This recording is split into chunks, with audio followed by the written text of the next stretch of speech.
La menace évolue, la technologie de ceux qui nous veulent du mal, qui nous frappent en plein cœur, évolue. Il est normal que l'État fasse évoluer ses moyens. Je pense ainsi aux captations d'évolution du comportement des individus et des besoins nouveaux dont nous avons besoin. La technique dite de l'algorithme, dont je constate d'ailleurs que la plupart des grands majors informatiques l'utilisent, il serait un peu étonnant que l'État français, souverain, contrôlé par au moins 4 instances, ne puisse pas le faire. On est sur le fait de donner énormément d'informations à l'État. Et dans les débats, c'était assez intéressant parce qu'à chaque fois, on nous remettait en face le fait que Google, Facebook avaient déjà beaucoup d'informations sur vous. Ouais. Sauf que ce ne sont pas des États. Il est tout à fait possible de se désinscrire de Facebook si on le souhaite. C'est difficile, mais c'est possible. On ne peut pas vraiment se désinscrire d'un État. Puis un État, c'est une institution qui a la possibilité de vous arrêter, de vous détenir. C'est très très grave que l'État ne se rende pas compte qu'il n'a pas le même statut qu'une entreprise privée. Bonjour à tous, aujourd'hui sur Blast, je vais vous parler à nouveau de technologie et de liberté. Après les algorithmes contenus dans nos caméras de surveillance, après les données du pass sanitaire, aujourd'hui on parle de la loi sur le renseignement. Cette loi a été adoptée par le Sénat le 30 juin et elle prévoit un renforcement des mesures antiterroristes et du renseignement, conservation généralisée des données de connexion, recours à des algorithmes pour traiter ces mêmes données, surveillance de masse. Certaines de ces mesures inquiètent et cristallisent de nombreuses oppositions. Pour en parler aujourd'hui, je reçois Anne-Sophie Saint-Père, vous êtes chargée de plaidoyer à Amnesty International France, et Hugo Bernalicis, vous êtes député LFI du Nord, plutôt en charge des questions de sécurité au sein de votre groupe. Vous êtes tous les deux opposants à ce projet de loi, donc on ne va pas faire un débat, mais on va essayer de comprendre qu'est-ce qu'il y a dans ce texte et pourquoi est-ce qu'il inquiète des gens. Donc première question, je commence avec vous Anne-Sophie, c'est quoi le problème avec cette loi d'enseignement? Pourquoi il inquiète autant de gens? Alors c'est une loi de renseignement, mais aussi de lutte contre le terrorisme. Globalement, il y a deux parties dans ce texte. La première partie qui va rendre permanentes des mesures issues de l'état d'urgence de 2015, qui permettent d'assigner des personnes à résidence, de mener des perquisitions administratives, d'établir des périmètres de sécurité ou de fermer des lieux de culte, et ce, essentiellement aux mains de l'administration, donc avec un contrôle judiciaire inexistant ou très réduit. Donc ça, c'est des mesures qu'on avait déjà dénoncées au moment de l'état d'urgence de 2015. Puis, quand elles ont été introduites dans le droit commun par la loi SILT en 2017. Et quand elles ont été introduites dans le droit commun par la loi SILT, il était entendu qu'elles devaient prendre fin 2020 parce que ce sont des mesures qui sont attentatoires aux droits et libertés fondamentales puisqu'elles permettent de réduire les libertés sans intervention d'un juge. Or là, l'idée, c'est de les rendre permanentes. Donc en fait, ce qui devait être temporaire devient permanent. On fait rentrer dans le droit commun des mesures d'exception, en fait. Voilà, on fait rentrer dans le droit commun deux mesures qui permettent de priver des gens de liberté sans intervention d'un juge, sans débat contradictoire, par le biais de mesures administratives. Donc ça, c'est quelque chose qu'on a dénoncé depuis le début. On a publié un rapport pour montrer en quoi c'était attentatoire concrètement aux droits des personnes visées, au droit à mener une vie familiale, au droit à la vie privée, au droit au travail. Et ensuite, il y a une deuxième partie dans ce projet de loi qui est la partie renseignement, qui vise là à pérenniser des dispositifs de la loi renseignement de 2015, et notamment la surveillance par algorithme, qui est une forme de surveillance de masse, donc non ciblée, ce qui pour nous va être une violation disproportionnée du droit à la vie privée. Et puis ça sert aussi à étendre toute une série de pouvoirs des services de renseignement, notamment par des échanges d'informations entre services, des transferts d'informations de la part de l'administration. Enfin, il y a toute une série de dispositions qui accroissent les pouvoirs de surveillance. Pour nous, toute surveillance représente une menace pour le droit à la vie privée, pour le droit à la liberté d'expression, parce qu'on ne s'exprime pas de la même manière si on sait qu'on est surveillé. Et donc, on alerte sur le fait qu'il n'y a probablement pas de garantie suffisante et que les débats sont passés très rapidement sur un projet de loi qui est menaçant pour les libertés publiques. Hugo Bernalicis, quand on parle de surveillance de masse, on parle de quoi en fait? Parce que je crois notamment qu'il y a des boîtes noires, c'est un terme un petit peu mystérieux, qui inquiète énormément les gens. Alors, comment ça fonctionne exactement? J'aimerais bien savoir comment ça fonctionne exactement. Enfin, si dans les grandes lignes, on sait comment ça fonctionne, c'est que ça va se mettre sur des nœuds de connexion où ça va aspirer absolument toutes les données et les passer dans la moulinette d'un algorithme, parce que forcément, si on prend toutes les données brutes, on peut pas en faire grand-chose. Et donc, en fonction de l'algorithme, on va essayer de trouver des occurrences, des termes ou des types de connexions qui nous semblent être en relation avec potentiellement une entreprise terroriste. C'est un peu cette fable, ce mythe de se dire qu'effectivement, en observant tout et grâce à l'intelligence artificielle, on va pouvoir détecter des signaux de dangerosité potentielle. Alors c'est les exemples du Café du Commerce de Gérald Darmanin qui dit « Oh oui, mais si vous cliquez 28 fois sur une vidéo de décapitation de Daesh, on aimerait bien savoir que vous avez cliqué 28 fois dessus et que vous l'avez regardé 28 fois. » C'est quelqu'un qui pourrait se connecter 10 fois à une vidéo de décapitation dans la journée. Avouez que c'est pas quand même un très bon signe. Bon, donc c'est comme ça que c'est présenté et aujourd'hui il y a quand même quelques limitations au fonctionnement des boîtes noires et d'ailleurs c'est ces limitations qu'ils font aussi sauter pour intégrer des nouvelles données qu'ils vont pouvoir aspirer à exploiter, dont les données de consultation des sites internet, donc ce qu'on appelle les URL, même si quand on les a interrogés sur ce qu'ils voulaient faire concrètement derrière avec ces algorithmes, qu'est-ce que ça leur permettait de faire concrètement? Est-ce qu'ils allaient pouvoir, par ce biais-là, attraper les données de connexion des gens, au sens leur identifiant, leur mot de passe quand ils vont sur un site internet avec leur URL et les clés de chiffrement qui vont avec? Silence radio.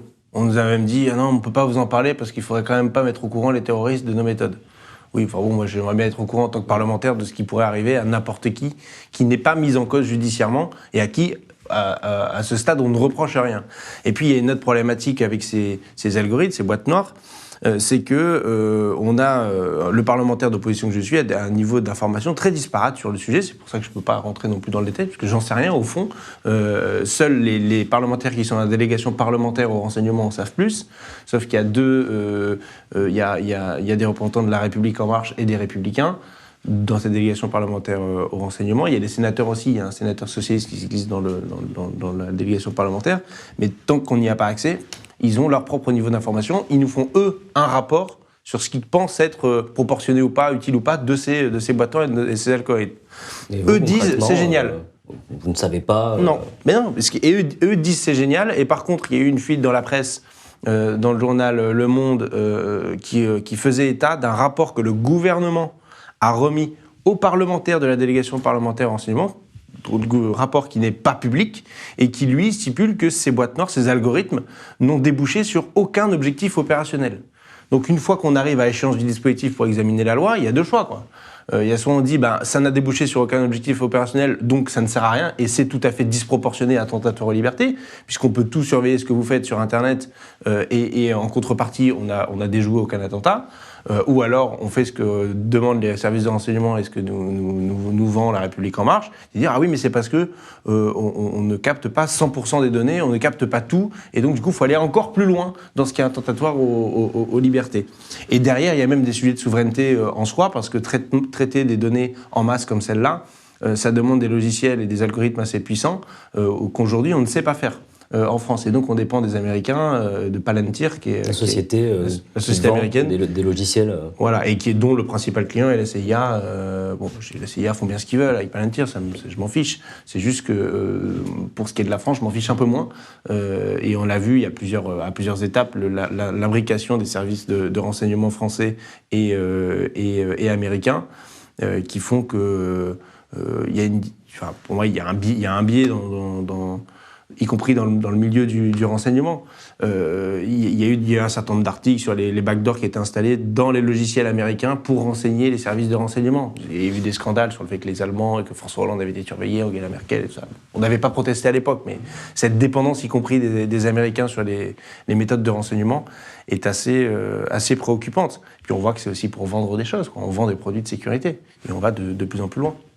En fait, ce que vous nous dites, c'est que là, à terme, avec cette loi, chaque Français pourrait voir ses données de connexion, son activité sur Internet pourrait l'avoir aspirée et analysée par un office centralisé qui serait les renseignements français. Et cette mesure-là, on n'a aucun recul pour savoir si ça fonctionne ou si ça permettra de déjouer un quelconque attentat. On a un rapport non public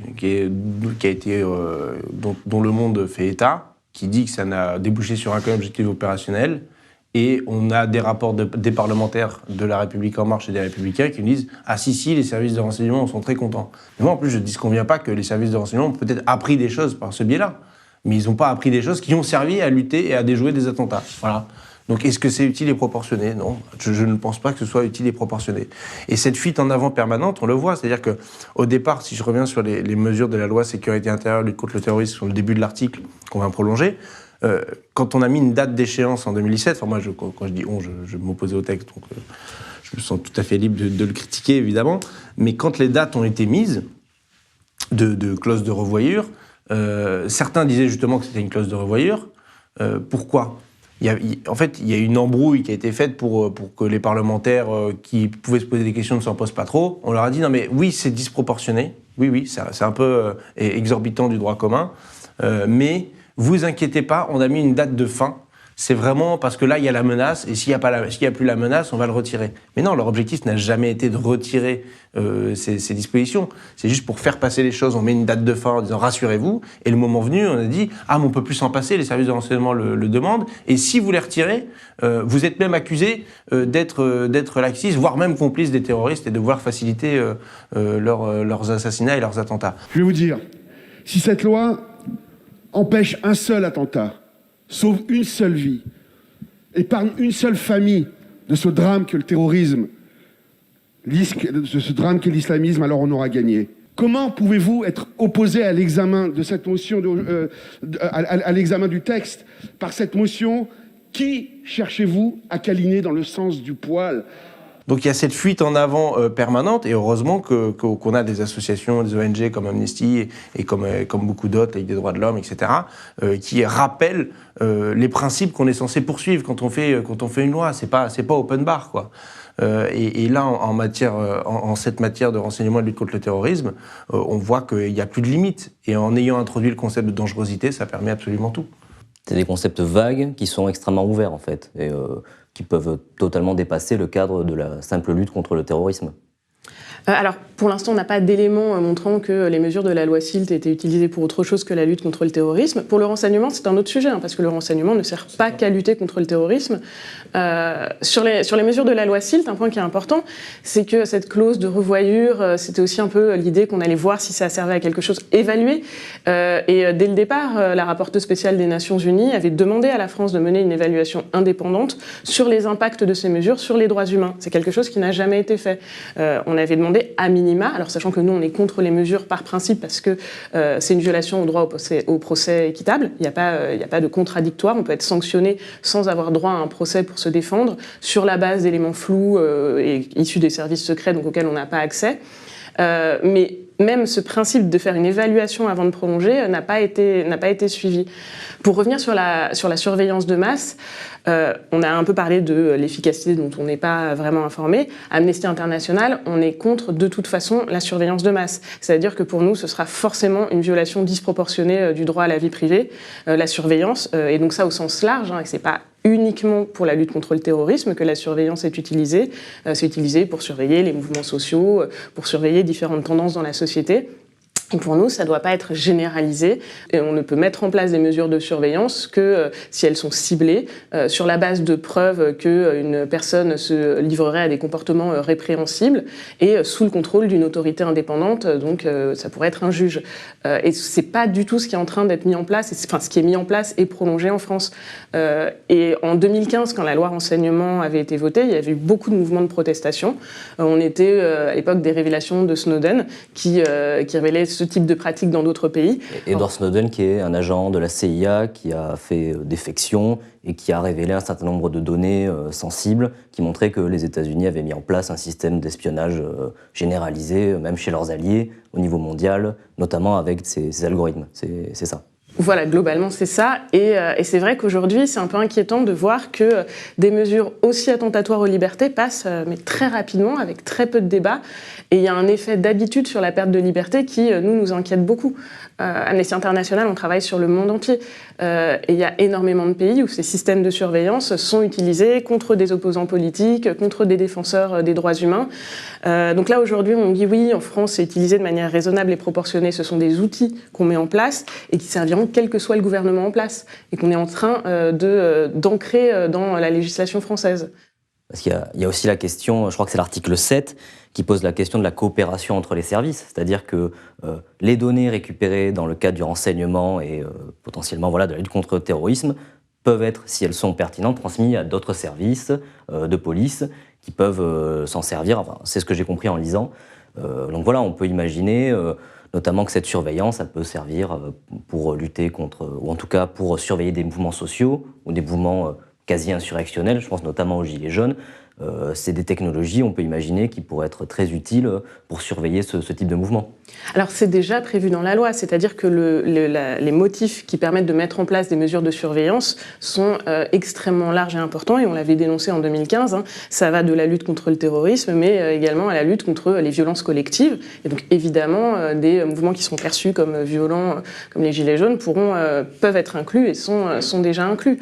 Et ensuite, le fait de faciliter la transmission d'informations entre les services, c'est de nouveau une attaque au côté ciblé de la surveillance, puisqu'on peut mettre en place une surveillance pour une raison spécifique, et puis ensuite trouver autre chose et le passer à un autre service. Donc en fait, on sort du cadre très ciblé et validé par des éléments de preuve, et les informations peuvent circuler entre des services qui ont des natures très différentes. Il y a énormément de services qui sont autorisés à mettre en place des mesures de surveillance.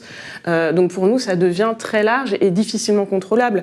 Or, ce sont des mesures attentatoires aux libertés, donc il faudrait au contraire que ce soit très strictement contrôlé et limité. Cette loi, elle est passée à la fois à l'Assemblée et au Sénat. Elle a été votée, donc je disais 251 voix contre 27, avec 66 abstentions au Sénat. Que disent les parlementaires qui, j'en ai regardé quelques échanges, qui disaient que non, c'était encadré et qu'il y avait une forme d'équilibre entre le besoin de sécurité et le risque que faisait courir cette loi pour les libertés. Qu'est-ce qu'ils expliquent quand vous leur opposez ces arguments ? C'est le même type d'argumentaire qu'on a sur absolument toutes les lois d'opposition d'équilibre, surtout quand c'est des lois qui vont toucher aux libertés, puisqu'ils vont en fait donner suite à des revendications plutôt de la droite de l'hémicycle, qui veut aller plus loin, ouvrir justement des nouvelles possibilités pour les services. Et effectivement, en face de ça, ils mettent la menace supposée. Et on est censé les croire sur parole que tel type de mesure a servi à déjouer tel attentat, et que c'est pour ça que tout ça doit perdurer et continuer. J'interviens en pensant à ces 271 victimes du terrorisme islamiste. Oui, vous avez refusé de citer le nom de ces barbares qui ont attaqué, qui ont déclaré une guerre à notre nation. Alors oui, il faut protéger notre nation, mieux la protéger. Mais bon sang, comment on faisait avant que tout ça existe ? Est-ce qu'on ne faisait pas de lutte antiterroriste ? Il y avait personne qui voulait poser des bombes ici ou là, personne qui voulait assassiner des gens ici ou là, bien sûr que si. Mais qu'est-ce qu'on faisait ? On le faisait dans un cadre judiciaire. On était obligé de judiciariser assez tôt pour utiliser les mêmes types de techniques. C'est-à-dire avec un encadrement supervisé par un juge dans le cadre d'une enquête, avec à un moment donné l'introduction du contradictoire et tout ce qui fait qu'on est dans un état de droit, dans une démocratie, dans une république. Bon. Et donc on voit que c'est cette fuite en avant permanente de donner des pouvoirs à l'administratif. Alors, ils sentent bien que c'est compliqué, y compris que le Conseil constitutionnel est parfois plus sévère que les parlementaires, et tant mieux. Et c'est pour ça qu'ils ont dû introduire un contrôle, une sorte de contrôle du juge des libertés et de la détention pas sur toutes les mesures, mais sur un certain nombre de mesures. Et donc voilà, on doit les croire que oui, c'est disproportionné, mais regardez, il y a un juge qui intervient, alors qu'il a lui-même très peu d'informations pour faire son contrôle, puisqu'il est nourri par des services de renseignement qui lui donnent les fameuses notes blanches, et donc il n'a pas tous les éléments de contexte, etc. derrière, et une pression sociale aussi sur ses épaules, qui est de dire, si vous ne donnez pas suite en fait aux mesures, si vous aurez peut-être sur vos épaules la responsabilité de ne pas avoir mis en échec un attentat dans le pays. Et donc cette fuite en avant permanente, elle se concrétise et il l'enrobe et il l'emballe dans une soi-disant équilibre. Et puis bon, ils sont un peu aidés, il faut dire ce qui est, par la droite et l'extrême droite de l'hémicycle, puisque eux vont jusqu'à proposer de mettre les gens fichés au FSPRT dans des camps de rétention. Donc à partir de là, tout le reste paraît bien sympathique et nuancé, proportionné et équilibré. Mais il faut se placer du point de vue des grands principes, du point de vue de la Déclaration des droits de l'homme et du citoyen, du point de vue de ce qu'il y a dans le bloc de constitutionnalité, pour savoir si on va plus loin ou si on s'en approche. C'est ça la boussole. Et donc non, il n'y a pas d'équilibre vis-à-vis des droits fondamentaux. Il n'y a pas d'équilibre. Il continue d'y avoir un déséquilibre qui s'accroît très nettement. Et évidemment, Amnesty ne s'oppose absolument pas à ce qui est des outils de lutte contre le terrorisme. C'est un objectif qui est légitime, donc pas de problème pour le poursuivre. Mais en fait, le droit français, c'est ce que disait Hugo, le droit français offre déjà toute une série de délits et de crimes qui permettent de pénaliser à des étapes très très préliminaires la préparation d'un attentat. Association de malfaiteurs en vue d'eux, voilà. À partir de là... Et là, la difficulté, donc ça on est sur la partie terrorisme, c'est qu'on va cibler des gens sur la base d'informations confidentielles, donc de notes blanches préparées par les services secrets, non signées, non datées, et sur lesquelles il n'y a pas de contradictoire, la personne n'est pas en mesure de se défendre au moment où elle reçoit son assignation à résidence. Et donc en fait, on sanctionne les personnes sans qu'il y ait de procès en sortant du cadre judiciaire. Et c'est ça qui va nous poser problème. Il n'y a pas d'éléments pour poursuivre ces personnes. Donc en fait, on est sur la base d'un simple soupçon, sur la base de vagues renseignements, sauf qu'en fait, on attend, enfin c'est attentatoire à leurs droits, c'est-à-dire qu'on a des personnes qui sont assignées à résidence dans une petite ville, alors qu'ils ne vont pas pouvoir sortir de la ville, voir leur famille. Ça peut être problématique pour trouver du travail. Et puis, il y a un tel degré d'arbitraire. Je peux vous donner un exemple qu'on avait documenté en 2018, où une personne assignée à résidence n'avait pas eu l'autorisation de se rendre à l'audience où elle contestait cette assignation, parce que, donc apparemment, elle était encore censée être trop dangereuse sans vraiment savoir pourquoi. C'est Kafka. Et quelques jours plus tard, le ministère de l'Intérieur avait décidé de lever cette assignation. Donc en fait, finalement, elle n'était pas si dangereuse que ça. Donc il y a vraiment, c'est très opaque, alors que ce sont des mesures qui, ce sont des mesures privatives de liberté.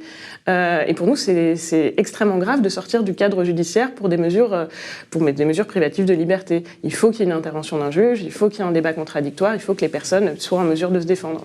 Et puis il y a un sujet sur la définition du terrorisme quand même qu'on n'a toujours pas épuisé comme sujet, puisque la définition aujourd'hui du terrorisme dans le code pénal, elle est extrêmement large sur les infractions qui peuvent être poursuivies. Une dégradation, ça fait partie des éléments qui peuvent constituer un acte de terrorisme. Alors il faut qu'il y ait une caractérisation, j'ai envie de dire même quasiment politique derrière, définie par le juge, de vouloir...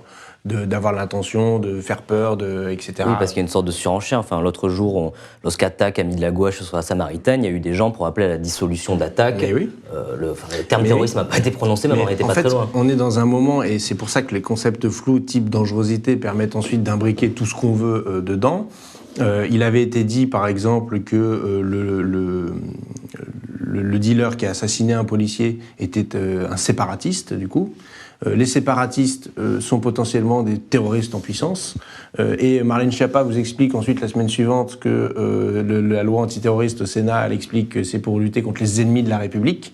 Et à la fin de l'équation, on vous explique que la France insoumise sont des ennemis de la République. Bon, je caricature à peine, parce que en fait, c'est un peu ce qui se passe d'une sur Twitter, 2 dans l'hémicycle, et 3 sur les plateaux télé. Bon. Et on voit bien que cette confusion généralisée permet à la fin, effectivement, qu'on puisse... sans trop s'en rendre compte, ici ou là, mettre des mesures de lutte antiterroriste contre des militants politiques. Voilà, parce qu'ils vont commettre des dégradations et qu'ils vont faire peur à je sais pas qui. On parlait des Gilets jaunes, mais ça peut aller bien au-delà. D'ailleurs, j'ai souvenir quand même que les décrocheurs de portraits d'Emmanuel Macron, pour partie, ont été suivis par le bureau de lutte antiterroriste de la Direction générale de la Gendarmerie nationale. Qu'est-ce que ce service est venu faire pour aller faire une enquête? Alors là, c'était dans un cadre judiciaire, donc ouf. C'est moins pire que si c'était uniquement dans le cadre administratif. Et peut-être qu'ils ont été saisis dans le cadre judiciaire parce que c'est eux qui avaient commencé l'enquête dans le cadre administratif. On ne le saura jamais puisque c'est secret par définition. Donc c'est vraiment très, très important d'avoir cette vigilance et de se dire que oui, dans un état de droit, on peut poursuivre des gens, on peut arrêter des actes terroristes, mais il faut des éléments. Il faut des éléments de preuve. On ne le fait pas à la tête du client. Voilà, parce que sinon, c'est de l'arbitraire, et l'arbitraire, on sort de l'état de droit, tout simplement. Comment on sort de cette posture qui est souvent répétée par le ministre de l'Intérieur, la sécurité, la première des libertés. Si vous ne voulez pas plus de sécurité, c'est que vous allez devoir assumer, si vous voulez défendre la liberté, c'est que vous allez devoir assumer lorsqu'il y aura tel fait divers, tel attentat, vous aurez une responsabilité parce que vous n'aurez pas donné les moyens suffisants. Selon vous, qu'est-ce qu'il faudrait faire en fait, pour bien lutter contre le terrorisme ? Déjà, il faudrait que toutes les mesures qui servent à lutter contre le terrorisme aujourd'hui sur le mode administratif soient mieux encadrées, mieux contrôlées. c'est-à-dire qu'on ne peut pas les faire, ça veut dire qu'on met des garde-fous qui soient bien plus importants que ça ne l'est aujourd'hui. Certaines, il faut les sortir du cadre administratif purement et simplement pour les mettre uniquement dans le cadre judiciaire. Voilà. C'est tellement attentatoire et disproportionné qu'il faut que vous ayez un minimum d'éléments pour les mettre en œuvre. Sinon, c'est pas la peine, vous ne pouvez pas le faire. Et derrière ça, c'est quels sont les ressorts et les sous-jacents du passage à l'acte terroriste. Alors, il n'y a pas un profil type, il n'y a même pas des profils types, il y a des trajectoires et des parcours et des modalités de passage à l'acte. Là, les derniers attentats terroristes qu'on a arrêtés, c'était des militants d'extrême droite qui voulaient assassiner des dirigeants politiques. Là, ce qui est sûr, c'est qu'il y a une ambiance qui est mise dans le pays sur le fait que le principal problème, ce soit un problème sécuritaire. Il y a un agenda politique pour ça, et donc il y a plusieurs tiroirs dans le sécuritaire. Hein. Vous avez le sécuritaire maintien de l'ordre, donc les gilets jaunes, on a une loi dite anti-casseurs, puis sécurité globale, etc. Et vous avez l'aspect lutte contre le terrorisme, où effectivement on a la loi sécurité intérieure contre le terrorisme, on a eu la petite loi mesures de sûreté, on n'en a pas encore parlé, sur les sortants de prison, qui vise à leur mettre non pas des peines, hein, mais bon, ça y ressemble quand même vachement beaucoup, donc des mesures qui soient restrictives de liberté à des gens qui ont quand même purgé leur peine de prison dès qu'ils sont sortis. Ça s'est passé. Alors en fait, ça a été voté, c'était passé, ça a été intégralement censuré par le Conseil constitutionnel parce que c'était complètement n'importe quoi et d'une part en partie mal rédigé. Et donc ils ont réintroduit une partie des mesures mieux rédigées avec les remarques du Conseil constitutionnel et ils les ont introduites dans la loi antiterroriste dont on est en train de parler. Donc il y a aussi ce volet-là et toujours sur le même concept, la dangerosité. Donc on ne sait jamais, quoi. C'est le principe de précaution qui normalement s'applique pour les OGM qu'on va appliquer aux êtres humains, quoi. On ne sait jamais, oui, mais je vais quand même vous mettre un micro parce qu'on ne sait jamais, votre tête ne revient pas, donc j'ai entendu des trucs un peu bizarres. Non mais enfin on en est là, quoi. Je veux dire, à un moment donné, aujourd'hui les moyens de droit qu'on met dans ces lois permettent de faire absolument ce qu'on veut, quoi. Et certes, quand même ça déborderait, le contrôle, il est tellement peu coercitif qu'on pourrait avoir des mesures attentatoires et contre quelqu'un de totalement innocent et tout à fait arbitraire et se rendre compte qu'un an, 2 ans plus tard, quand une affaire sortira éventuellement. Et donc c'est un vrai problème. C'est un vrai problème de fond qu'on a vis-à-vis de cette loi antiterroriste. Et sur le mode administratif, on vous dit « Ah bah oui, mais celui-là, s'il y avait eu un algorithme, peut-être qu'on l'aurait trouvé. » Ça vous valide le schéma des boîtes noires. Alors même qu'en fait, on n'a pas besoin de tout ça. On avait vu d'ailleurs, pour ce qui concerne l'assassinat de Samuel Paty, qu'il y avait eu des signalements sur la plateforme Pharos du type qui avait mis n'importe quoi sur Twitter, etc., qui avait dit qu'il voulait s'en prendre à quelqu'un, signalement qui n'avait pas été traité. Voilà, donc plutôt que de faire confiance à des algorithmes, mettez des êtres humains en charge de suivre ce que font d'autres êtres humains. Et je pense que c'est arrêter de tout mettre le paquet sur le renseignement numérique, algorithmique, et de mettre des moyens sur du renseignement humain, y compris pourquoi pas de la filtration, etc. Ça me semble bien plus opérant que tout ce qui est... Parce qu'en plus c'est proportionné et ça respecte les cas de nécessité. C'est ce que je voulais vous demander, est-ce qu'il n'y a pas une forme avec cette loi d'illusion que les ordinateurs, il y aura une infaillibilité, le fait qu'on puisse traiter des masses de données, alors que quand même, ce type de métier, le renseignement, prévenir les actes, ça demande de l'humain, ça demande de l'instinct, ça demande du travail, et que là on se berce d'illusions en pensant que les ordinateurs pourront tout gérer, alors qu'en fait, il faudrait mettre... Mais bon, ça demande des investissements, ça demande de donner de l'argent. On a aujourd'hui des investissements, on a énorme... Enfin, les moyens humains à la DGSI, au renseignement territorial et la DGSE, ils ont explosé sur les 10 dernières années. C'est pas un problème. Aujourd'hui, c'est plus un problème de moyens humains. D'ailleurs, il y a un rapport de la Cour des comptes sur le sujet. C'est comment ces effectifs, qu'est-ce qu'on leur donne comme objectif, qu'est-ce qu'on leur donne comme mission, et qu'est-ce qu'on leur demande de faire concrètement, quoi. Est-ce qu'on leur demande d'être derrière des ordinateurs pour traiter a posteriori ce qu'a déjà pré-traité l'algorithme, ou est-ce qu'on fait des choses ciblées où on réfléchit, on regarde, on essaie de voir s'il y a des filières, des réseaux, on fait de la veille, du renseignement, quoi, ce qu'on a toujours fait classiquement comme étant du renseignement. Et là, on est sur le fait de donner énormément d'informations à l'État. Et dans les débats, c'était assez intéressant parce qu'à chaque fois, on nous remettait en face le fait que Google, Facebook avaient déjà beaucoup d'informations sur vous. Ouais. Alors certes, c'est vrai, et d'ailleurs on les critique, Amnesty International, on voudrait que ce soit beaucoup plus régulé parce qu'aujourd'hui, effectivement, Google et Facebook ont plus d'informations que la NSA. Sauf que ce ne sont pas des États. Il est tout à fait possible de se désinscrire de Facebook si on le souhaite. C'est difficile, mais c'est possible. On ne peut pas vraiment se désinscrire d'un État. Puis un État, c'est une institution qui a la possibilité de vous arrêter, de vous détenir, de vous sanctionner de différentes manières. Donc en fait, c'est très très grave que l'État ne se rende pas compte qu'il n'a pas le même statut qu'une entreprise privée et que donner des informations à l'État, ce n'est pas du tout la même chose que donner des informations à une entreprise privée. Et dans le cadre des droits humains, il y a ce qu'on appelle le droit à la sûreté, donc le droit à être protégé contre les abus de l'État.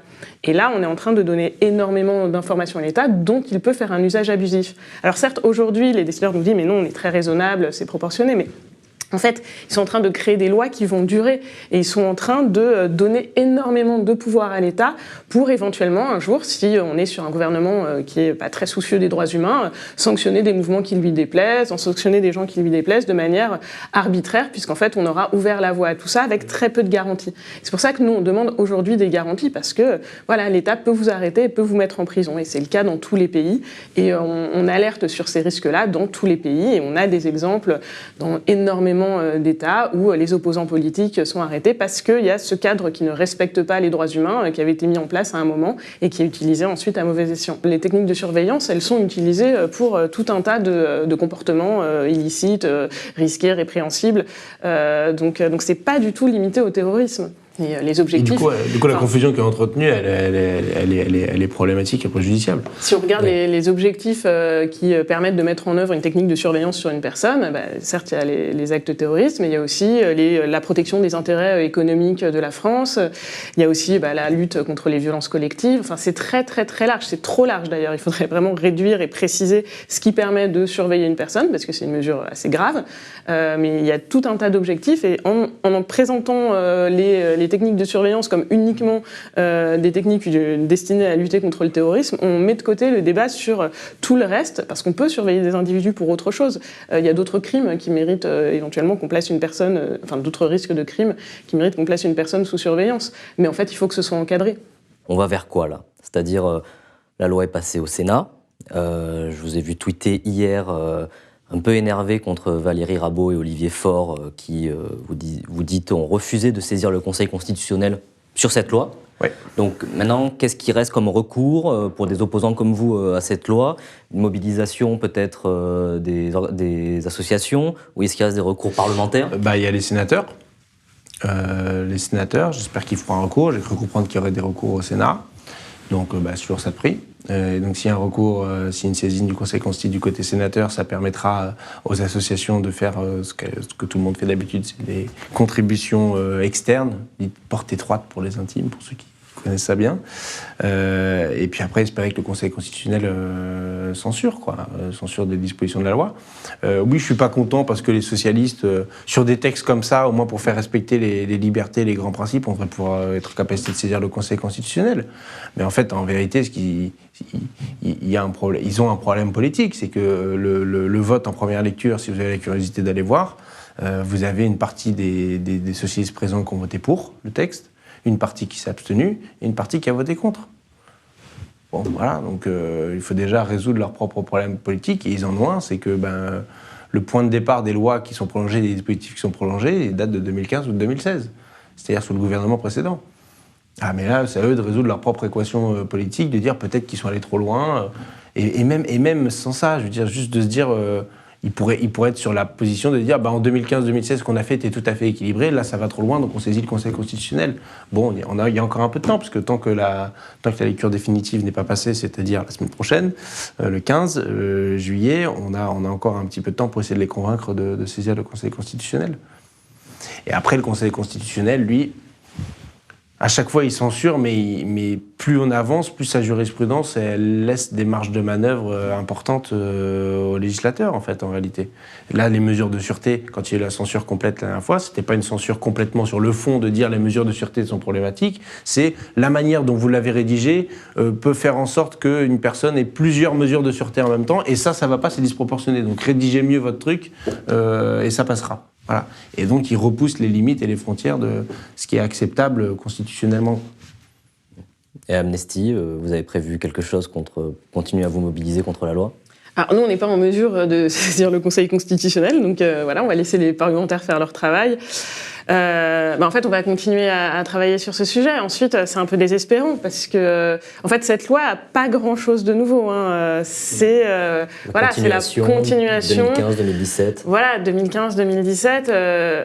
Enfin voilà, nous on était mobilisés contre l'état d'urgence pour montrer les abus, les dérives par rapport au droit international, et on n'était pas les seuls, les défenseurs des droits, les Nations Unies, enfin il y a eu aussi pas mal d'alertes de l'étranger, mais ça n'a pas été entendu. On a été mobilisés de 2017 à aujourd'hui pour dénoncer les effets de la loi SILT, dénoncer les dérives sur les droits humains, demander qu'à minima il y ait une évaluation avant de rendre les mesures permanentes. Et là, voilà, la loi arrive et c'est expédié, donc il faut quand même reconnaître que c'est un petit peu désespérant. Ensuite, on va continuer à appeler à des changements législatifs si cette loi passe et à dénoncer les impacts sur les droits. Mais voilà, là, on s'est quand même pris une série de lois problématiques. On n'est pas forcément en capacité de se mobiliser de la même manière pour chacune d'entre elles, et c'est vraiment grave parce qu'en fait on est en train d'acter, mais très rapidement et avec finalement assez peu de capacité de réaction et de mobilisation, des choses qui vont à long terme qui ont réduit nos droits et libertés. Et ça passe comme ça parce que c'est un enchaînement, parce qu'il y a la loi sur les principes républicains en même temps, parce il y a probablement le retour de la surveillance par drone qui arrive très prochainement. Ils vont nous remettre un truc à la rentrée. Donc voilà, c'est vrai qu'on a aussi une espèce d'inflation législative sur des mesures qui sont attentatoires aux droits fondamentaux, et c'est vrai qu'on pourrait aussi se poser la question, est-ce que toutes ces lois sont bien nécessaires ? Mais on continuera à se la poser. Merci à tous les deux.